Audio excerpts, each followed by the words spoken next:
அது ஒரு அழகான கிராமம். அங்கே ஒரு சிறிய ஓட்டு வீட்டில் வசித்து வந்தார் சிவநேசன். அவர் ஒரு ஆசிரியர். வெறும் பாடங்களை மட்டும் சொல்லிக் கொடுக்காமல் ஒழுக்கத்தையும் அன்பையும் அந்த ஊர் குழந்தைகளுக்கு ஊட்டி வளர்த்தவர் அவர். அவருக்கு மீனா என்று ஒரு மகள். தாயில்லாத அந்த பிள்ளைக்கு தகப்பனாகவும் தாயாகவும் இருந்து வளர்த்தார் சிவநேசன். மீனா விவசாயத்தில் பட்டம் பெற்றவள். வசதிகள் குறைவாக இருந்தாலும் தந்தையின் நற்போதனைகளால் குணத்தில் பெரிய கோடீஸ்வரியாக வளர்ந்தாள். மீனாவுக்கு திருமண வயது வந்தது. அவளை பெண் கேட்டு கார்த்திக் என்பவன் வந்திருந்தான். கார்த்திக்கு மீனாவின் குணத்தை பிடித்து போனது. ஆனால் அவனது தாய் ராஜலக்ஷ்மியும் வேறு கணக்கு போட்டார். வாத்தியார் பொண்ணு கண்டிப்பா நிறைய சீர்வரிசையும் வரதட்சணையும் தருவாங்க என்று மனக்கோட்டை கட்டினார். பெரிய ஆரவாரத்துடன் திருமணம் முடிந்தது. புகுந்த வீட்டிற்கு புறப்பட்டாள் மீனா. அவளுடைய மாமியார் ராஜலக்ஷ்மி பின்னாடியே பெரிய வண்டி நிறைய சீர் வரும் என்று ஆவலோடு வாசலிலேயே காத்து கொண்டிருந்தார். ஆனால் அடுத்த நாள் காலை மீனா தன் கையில் எடுத்து வந்தது 2 பொருட்களைத்தான். ஒன்று ஒரு பழைய மரப்பெட்டி, மற்றொன்று மூடிய நிலையில் இருந்த ஒரு பழைய மண்பானை. இதை கண்ட ராஜலக்ஷ்மி அதிர்ச்சியில் உறைந்து நின்றார். என்னது, இதுதான் நீ உன் வீட்ல இருந்து கொண்டு வந்த சீர்வரிசையா?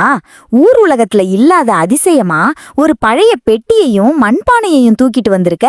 உன் அப்பன் பெரிய வாத்தியாருன்னு சொன்னாரே, மகளுக்கு ஒரு பவுன் நகை நட்டு போட துப்பில்லாம இந்த உடைஞ்சு போன பானையை கொடுத்துதான் அனுப்பி வச்சாரா? நானாவது என் பையன் கார்த்திக்கு ஒரு ராஜகுமாரி மாதிரி பொண்ணு வரும், பின்னாடியே வண்டி வண்டியா சீர் வரும்னு ஆசைப்பட்டேன். ஆனா நீ என்னடான்னா ஒரு ஏழை வீட்ல இருந்து ஒரு பழைய பொட்டியை தூக்கிட்டு வந்து நிக்கிறேன். இதையெல்லாம் வச்சுக்கிட்டு நான் இந்த ஊர்ல எப்படி தலை நிமிர்ந்து நடப்பேன்? எங்க குடும்ப கௌரவத்தையே தெருவுல கொண்டு வந்து நிறுத்திட்டியே. அத்தை, என்னை மன்னிச்சிடுங்க. நீங்க ஆசைப்பட்ட மாதிரி என்கிட்ட நகையோ பணமோ இல்லதான்.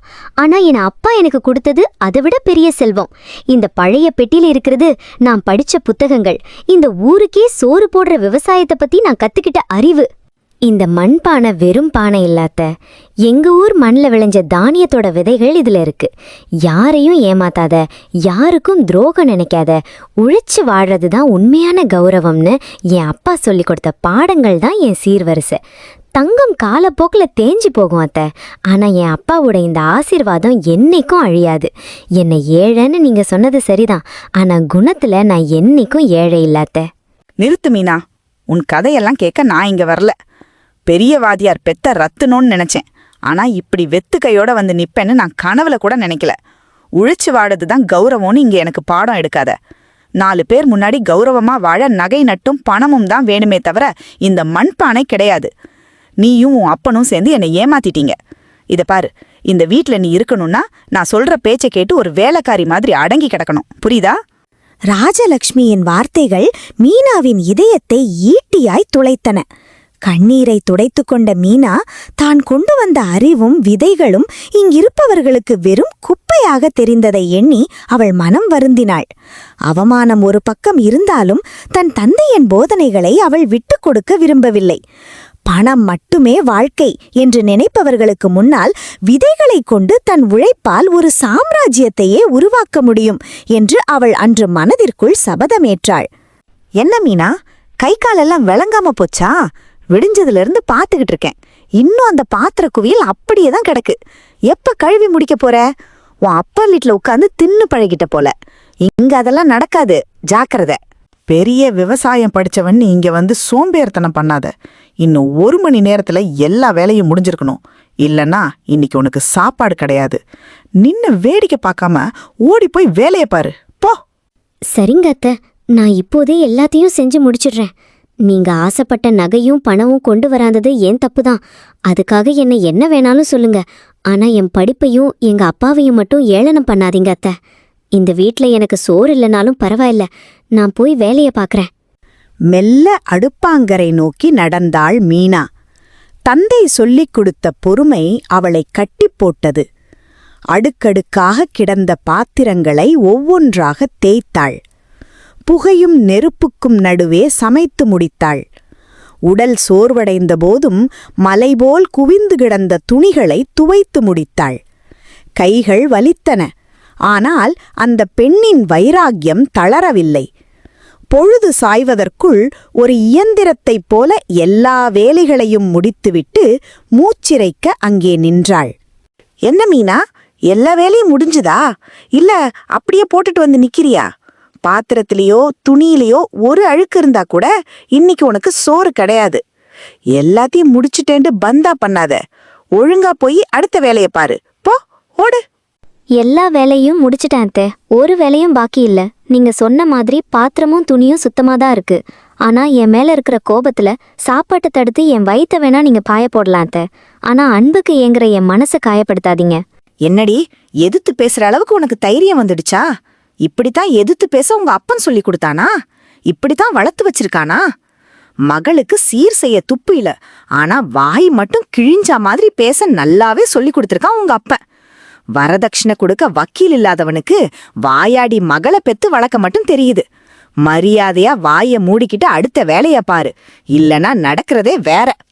பெத்த அப்பாவை பற்றி அத்தை பேசிய அந்த விஷ வார்த்தைகள் மீனாவின் நெஞ்சில் நெருப்பை அள்ளி ஊற்றியது போல இருந்தது. தன் வறுமைக்காகவும் உழைப்பிற்காகவும் பட்ட அவமானங்களை கூட அவள் தாங்கிக் கொண்டாள். ஆனால் அவளது உயிர் மூச்சாயிருக்கும் தந்தையை துப்பில்லாதவர் என்று ராஜலட்சுமி ஏசியபோது அவளது உலகம் ஒரு நிமிடம் இருண்டது. பதில் பேசத் துடித்த நாவை கட்டி போட்டது தந்தை சொல்லிக் கொடுத்த வளர்ப்பு. தர்மம் ஒரு நாள் வெல்லும் என்ற நம்பிக்கையில் பொங்கி வந்த அழுகையை தொண்டையிலேயே விழுங்கினாள். ராஜலட்சுமிக்கு தெரியாது, தான் இன்று அவமானப்படுத்திய அந்த வாத்தியாரின் மகள்தான் ஒரு நாள் இந்த வீட்டின் கௌரவத்தையே காப்பாற்றப் போகிறாள் என்று. காலம் உருண்டோடியது. 2 மாதங்கள் கடந்தன. வானம் பார்த்த அந்த வறண்ட பூமி இன்று மீனாவின் உழைப்பால் பச்சை பசேலென ஜொலித்தது. செழிப்புடன் வளர்ந்து நின்ற அந்த பயிர்கள் மீனாவின் வைராகியத்திற்கு சாட்சியாக நின்றன. அதே சமயம் அந்த வீட்டில் ஒரு இடி விழுந்தது. ராஜலட்சுமியின் மகன் கார்த்திக் வேலை இழந்து சோகமே உருவாய் வீட்டிற்கு வந்தான். இனி எப்படி பிழைப்போம் என்ற கவலை அந்த வீட்டை சூழ்ந்தது. அம்மா, வேலை போயிடுச்சுமா. இனி இந்த வீட்டை எப்படி நடத்த போறேன்னு தெரியல.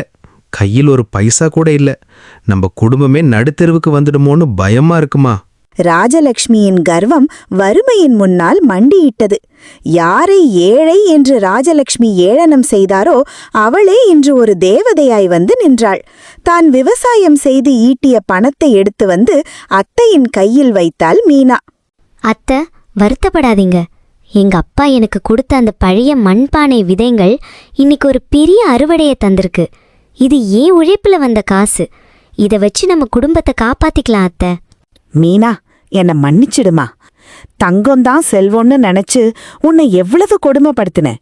ஆனா உன் அப்பா கொடுத்த அறிவும் உழைப்பும் தான் உண்மையான செல்வம்னு இப்போதான் புரியுது. உன்னை போய் ஏழைன்னு சொன்னனே, உண்மையிலேயே நான் தான் குணத்துல ஏழையா இருந்திருக்கேன். பெற்றவர்கள் பிள்ளைகளுக்கு சேர்த்து வைக்க வேண்டியது வெறும் சொத்துக்களை மட்டுமல்ல, எக்காலத்திலும் கைவிடாத உழைப்பையும் தலை நிமிர்ந்து வாழ வைக்கும் அறிவையும் தான் என்பதை மீனா நிரூபித்துக் காட்டினாள். இந்த கதை உங்களுக்கு பிடிச்சிருந்தா மறக்காம லைக் பண்ணுங்க. அப்படியே உங்களோட நண்பர்களுக்கும் குடும்பத்தினருக்கும் ஷேர் பண்ணுங்க. நல்ல நீதி கதைகளை தொடர்ந்து பார்க்க நம்ம மாரல் பாட்ஸ் சேனலை மறக்காம சப்ஸ்கிரைப் பண்ணி அந்த பெல் ஐகானையும் கிளிக் பண்ணிடுங்க. மீண்டும் ஒரு நல்ல கதையோடு உங்களை சந்திக்கிறேன். நன்றி, வணக்கம்.